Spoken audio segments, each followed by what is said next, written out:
ว่าทุกคนฝึกหัดให้ตัวเองมันเป็นผู้ใดบ่เข้าใจก็ฟังซ้ำเอาตัวเรื่องปฐมฌานทุติยฌานตติยฌานอันประกอบด้วยอาการแห่งปีติทั้ง5ก็บอกไปแล้วเป็นบ่ปีติ5อย่างในองค์ประกอบแห่งปฐมฌานก็เว้าแล้วบัดนี้องค์ประกอบของทุติยฌานเฮาตัดออกแล้วเฮาเอาเฉพาะสิ่งที่เฮาคล่องหรือสิ่งที่เฮาถนัดด้วยเอาว่าแม้นเฮาบ่ได้นึกถึงลมหายใจเข้าและลมหายใจออกแต่ว่าอาการนิ่มๆนวลๆอยู่ตรงกลางคิ้วกลางหน้าผากแทรกเข้าไปได้กระดานหน้าผากนี่จักว่านี่ก็เป็นชั้น2แล้วบางทีก็ขึ้นไปทั้งหัวเองเลยก็เป็นชั้น2เหมือนเดิมคืออาการปิติอื่นๆที่มาแทรกซ้อนกับสร้างในชั้น2ก็บ่ต้องไปสนใจอาการปิติอื่นๆเข้าใจบ่ล่ะบางทีมันก็ลงระหว่างทำกลางอกจังซี่ก็เป็นชั้น2และปิติทั้ง5มาแทรกมาซ้อนก็ให้จับเอาแค่ความรู้สึกในกายตัวเดียวนี่และตัวที่3บัดนี้สิบ่มีปิติอื่นอันแทรกซ้อนเด้สุขเอกคตาหมายถึงว่าสงบสิบ่มีอาการอื่นมาแทรกซ้อนโล่งๆโปร่งๆเบาๆสบายๆดีบางที่คิดยังบ่ออกอย่างว่าล่ะมาชาติ3เห็นบ่ล่ะคำว่าสุขเอกคตาสุขเฮาสิไปเปรียบเอาแบบโลกๆบ่ได้เด้สุขอันเกิดจากความสงบสุขอันใดที่จะเสมอด้วยความสงบเป็นไม่มีบัดนี้เพิ่นญาติคนบ่เข้าใจเพิ่นเรียกว่าสุขเอกคตาสงบเป็นเพียงอารมณ์หนึ่งเดียวสงบอย่างเดียวจักสิแปลสำาใดอีกเนาะโว้ยบ่มีผู้ใดแปลสำเฮาดอกเว้ยสงบอย่างเดียวเลยเอิ้นสุขเอกคตานั่นภาษาบาลีมันสงบจังบ่มีความคิดต้องบ่มีอีหยังเด้องค์โลงจังซั่นโล่งๆโป่งๆสึงหลึงก็ว่าจังซั่นแหละส่วนชั้น4มันตัดมันเข้าเอาเองมันก็ต้องผ่านโดยลำดับมันอยู่แล้วล่ะในการฝึกหัด1 2 3ก็จังไป4อันที่4เฮาบ่ค่อยนิยมปานใดมันบ่ค่อยบรรลุปานใดเราก็บรรลุกระทั่งแต่ว่ามันเฮ็ดให้มีกำลังมากเกิดกำลังมากอยู่มันก็เพียงแค่คณิกะสมาธิเพียงแค่ปฐมฌานทุติยฌานนี่นึงนะผู้เขาเจ้าได้ดวงตาเห็นธรรมพวกเขาเจ้าเข้าใจลึกซึ้งพวกเขาเจ้าเห็นอนิจจังอนัตตาอะไรก็ดีแต่ว่าตัว4ก็ดีอยู่เขาบอกไปแล้วมันจะเอายอดมันเนาะพวกเจโตวิมุตตินะหลุดพ้นทางความคิดคือว่าบ่มีแนวคิดได้นั่นเลยเจโตจิตคิดบ่ได้เลยมีแต่รู้ว่าว่างอย่างเดียวออกมาแล้วจังเบาได้เด้จังรู้เด้อันนั้นว่างไปเลยเด้สั่นแหละอันนี้เฮาเฮ็ดตีคู่กันเด้อที่วิธีเฮาเฮ็ดอยู่นี่ทั้งสมถะและวิปัสสนาทั้งเจโตวิมุตติและปัญญาวิมุตติตีคู่กันพร้อมกันเด้นี่ผู้ใดมีปัญญาอันเฉียบแหลมเร็วเข้าใจเห็นความคิดที่มันเกิดมันดับเท่านั้นเด้คิดถึงผู้นี้นี่ไปเกิดกับผู้นี้แล้วคิดถึงผู้อื่นปุ๊บน่ะดับกับผู้นี้แล้วเกิดดับกับผู้นี้แล้วบัดนี้ก็ไปเกิดกับผู้นี้ก็ดับกับผู้นี้ใหม่คิดถึง100คนก็เกิดดับ100คนอย่างว่าล่ะเฮาสิบ่เอาตัวใดตัวหนึ่งมาแส่ถ้าผู้ใดทรงฌานเจริญฌานไปแล้วเด้อในความรู้สึกน่วงๆนิ่มๆอยู่ระหว่างกลางหน้าผากของตัวเองหรือบางคนก็บ่มีแต่ว่ามีแต่ลมเลยคือมีความรู้สึกตัวอยู่ในเรือนร่างแห่งกายนี่อยู่ในนี่ล่ะเอาในลมอยู่ในหน้าผากนี่ไปแต่ว่ามีความคิดเกิดขึ้นคิดถึงผู้นี้เฮาสิเห็นมันคิดถึงผู้นี้เด้แต่ว่าเมื่อไหร่ที่เฮาดึงว่าตอนที่เฮาไปคิดถึงผู้นั้นกลับมาคิดเลยนะปุ๊บ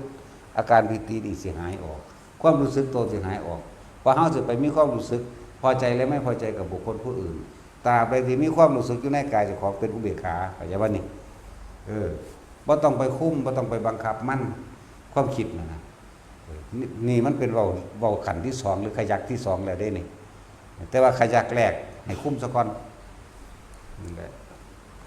จังว่าอย่าห่างครูบาอาจารย์อย่าห่างผู้เพิ่นแนะนำเด้อนะเว้าจังนึงคือคุมเว้าจังนึงคือบ่คุมเหมือนมั้ยตอนแรกลมหายใจกับอุณาโลมมีอยู่หรืออุณาโลมมีอยู่แต่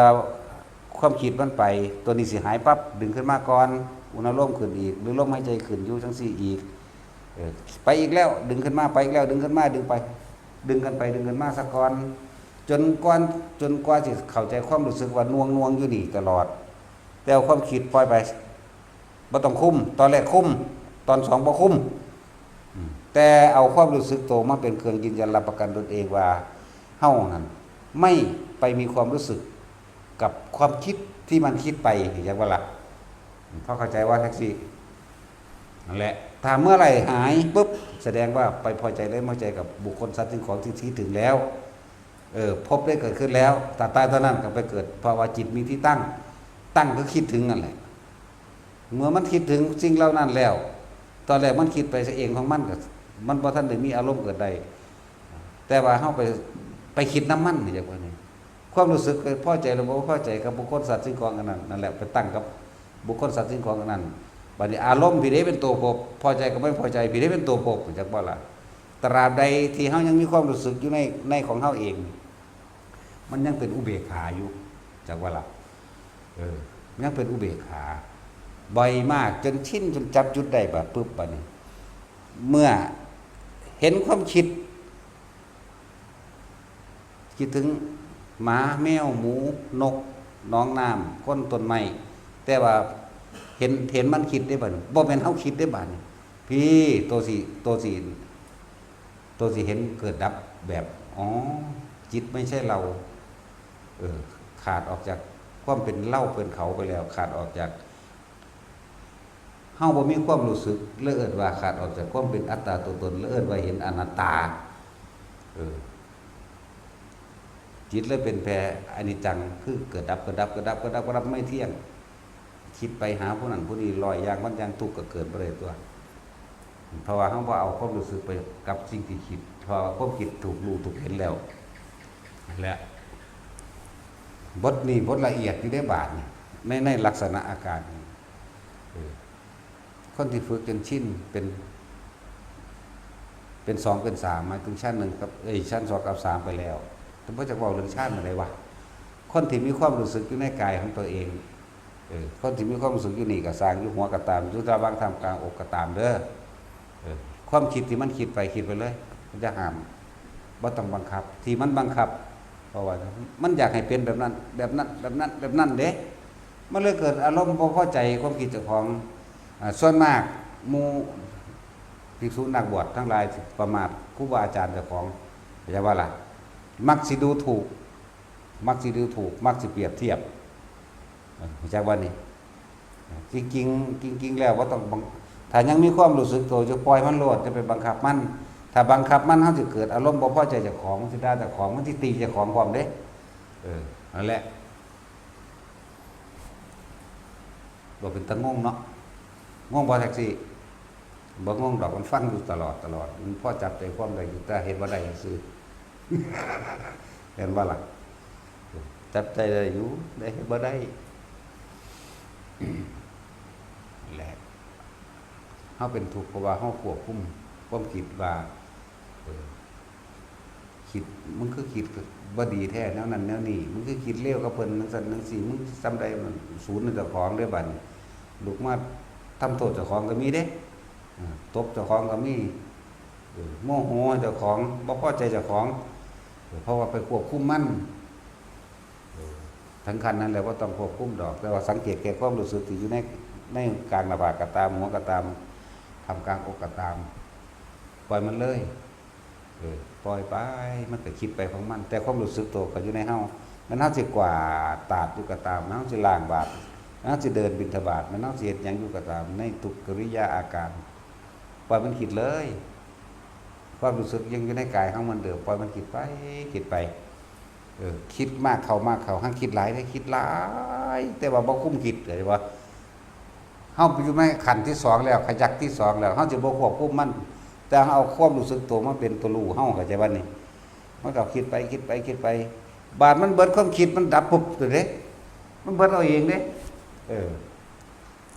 จังซี่เคยเป็นบ่ยังเนาะแล้วบาดมันหยุดเอาเองมันเป็นเอาเองเด้นี่บึ๊บว่างเป็นบัดถีบได้บาดแล้วว่างจากสิ่งที่ตาเฮาเห็นนี่แหละหูเฮาได้ยินพร้อม ว่างคือมันคิดบ่ออกไหมแต่ว่ามันเห็นอยู่ได้ยินอยู่นี่ไหมแต่ว่ามันบ่ไปใส่ความคิดเห็นไหมปัจจุบันนี้บ่ไปใส่ความคิดเห็นว่าดีว่าเลวว่าผิดว่าถูกว่าบุญว่าบาปควรบ่มีเลยบ่มีอิหยังนั่นแหละหรือว่าเฮ้ยไปเถอะบัดสิหยุดคิดสิ้นคิดก็ว่าหยุดปึ๊บเข้ามาเอาเองเลยนี่เป็นระบบธรรมดาปกติ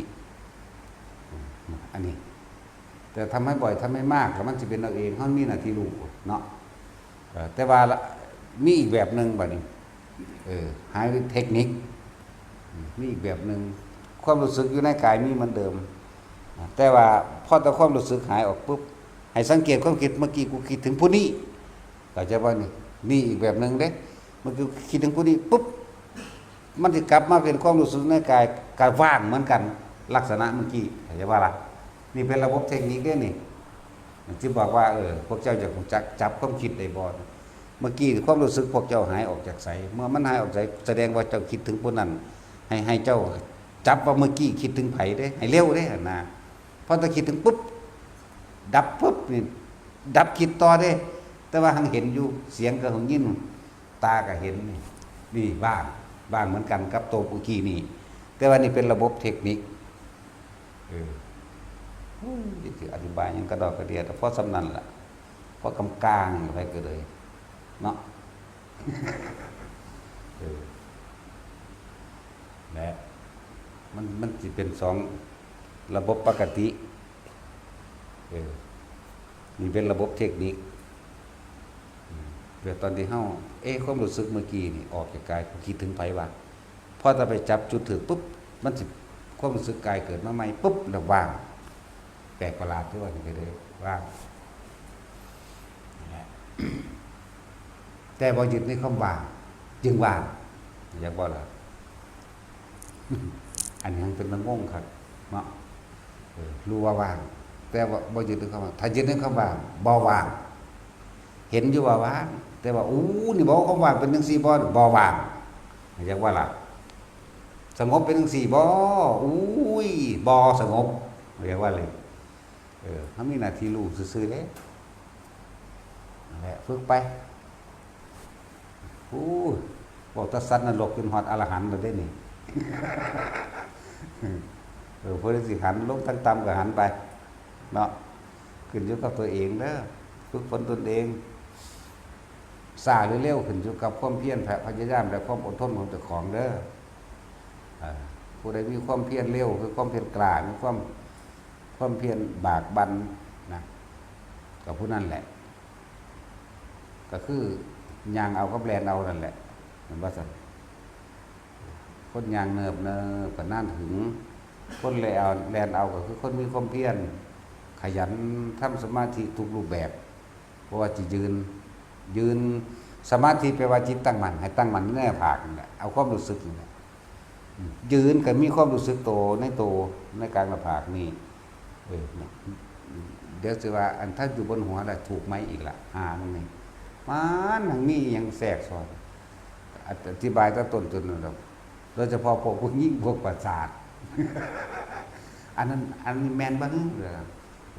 ก็เคยไปเบาเบิดแนวเนาะมันก็เบาเบิดในเดียวมันเป็นรอยยางพูน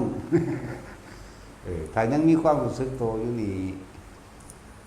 อยู่ในโตเองนั่นแหละนั้นยังสิแทรกซ้อนกับสร้างจะไปคิดน้ำมันนะ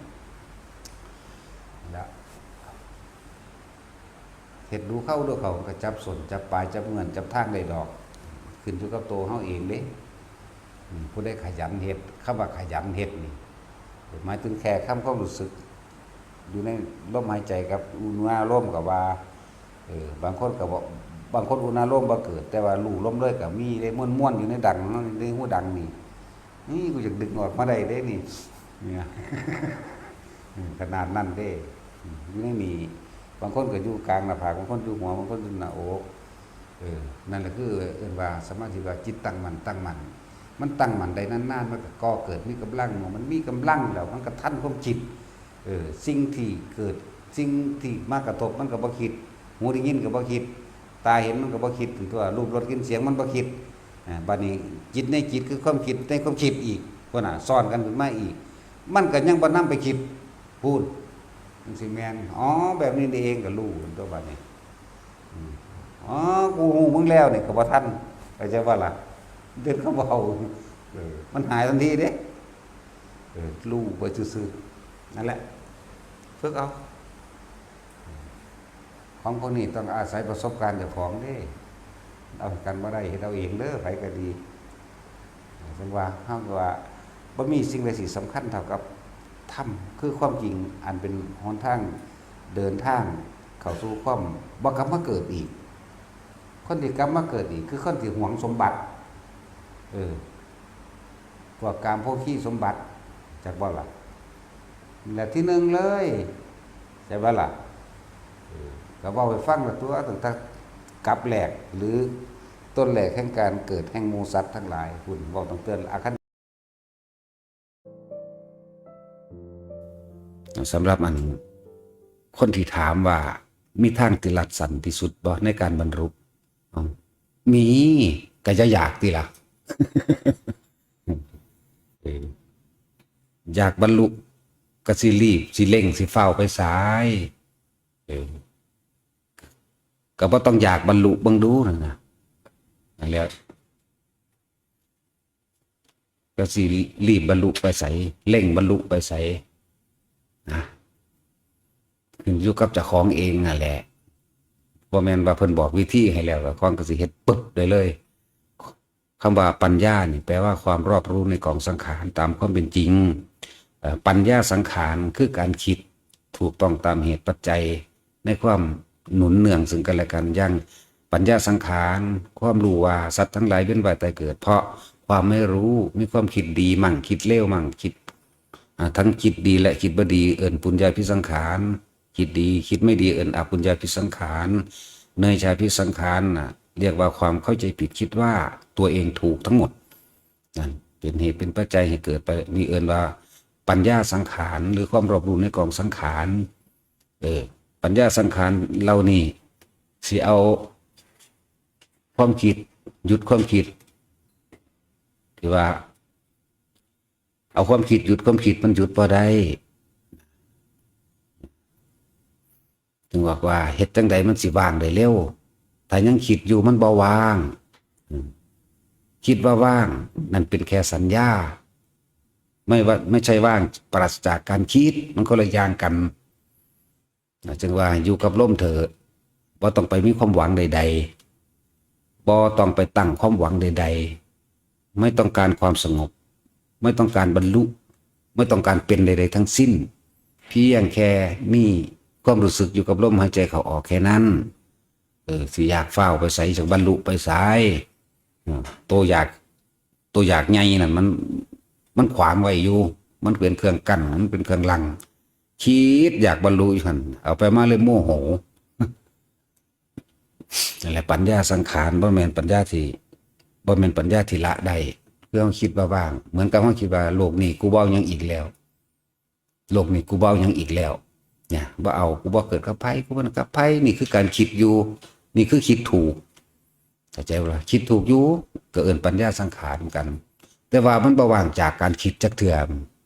เนี่ยมีแต่คิดว่าว่างมีแต่คิดว่าบ่เอาแต่ว่าบ่เข้าใจคำว่าปัจจุบันณขณะปัจจุบันนี่แม่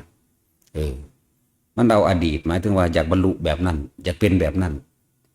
คิดไปถึงอนาคตแล้วนี่คืออยากบรรลุนั่นแหละคืออนาคตแต่ว่าพอเข้าใจปัจจุบันเนี่ยมันข้ามหาอนาคตเพราะสัญญาจากอดีตคิดไปปรุงแต่งเป็นอนาคต แต่บรรลุปัจจุบันแค่มีสติรู้อยู่กับลมหายใจเข้าออกมีอาการปิติเกิดขึ้นเป็นเครื่องยืนยันว่าเฮาบ่คิดออกจากกายของเฮาเองเฮ็ดอยู่แค่นี้แหละบ่ต้องไปอยากบรรลุอีหยังมันดอกมีสิ่งใดสิ่งหนึ่งเกิดขึ้นนะสำหรับผู้ฝึกแล้วผู้เริ่มเข้าใจคำว่ามีความรู้สึกทางกายเกิดขึ้นโยกสั่นสายอิ่มปลื้มปิติในใจร้องไห้ขนลุกขนพองสนเก้าเนื้อกระตุกมือสะบัด หรือร่างกายพองโตขึ้นหรือยืดขึ้นหรือตกวูบอย่านำมาคิดไม่ใช่ว่าคิดให้มันรู้ว่าสาเหตุมันเกิดขึ้นจากอันนั้นอันนี้จังสันจังซี่จนล่องโตแล้วบ่ต้องไปคิดหาเหตุผลมันเด้อ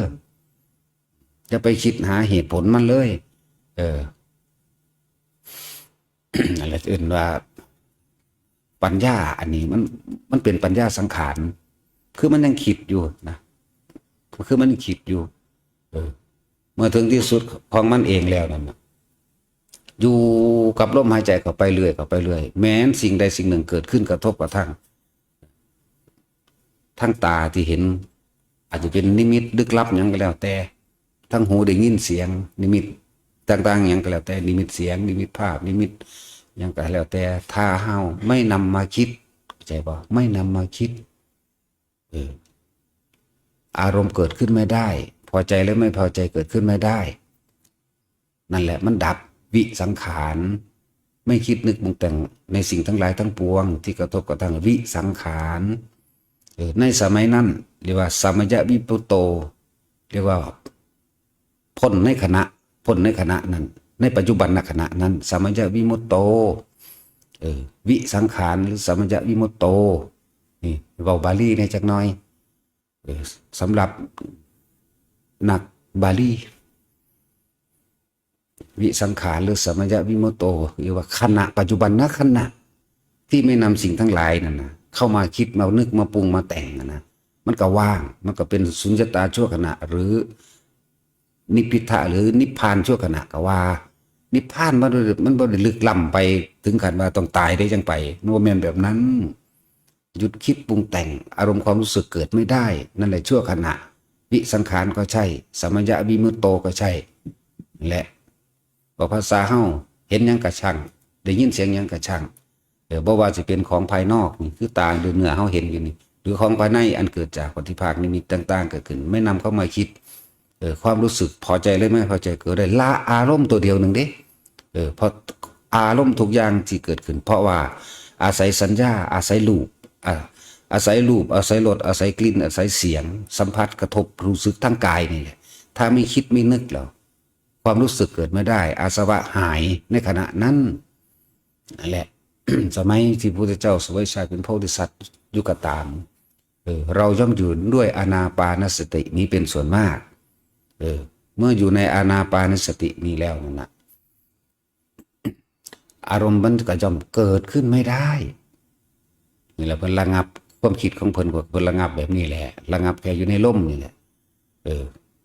นั่นแหละตัวดูแจ้งถึงว่ามองที่สุดมันเป็นแบบนี้แต่เพิ่นบ่ไปเข้าใจว่าล่ะแม้อยากไปก็ไปแม้ไม่อยากไปก็ไม่ต้องไปนี่นะ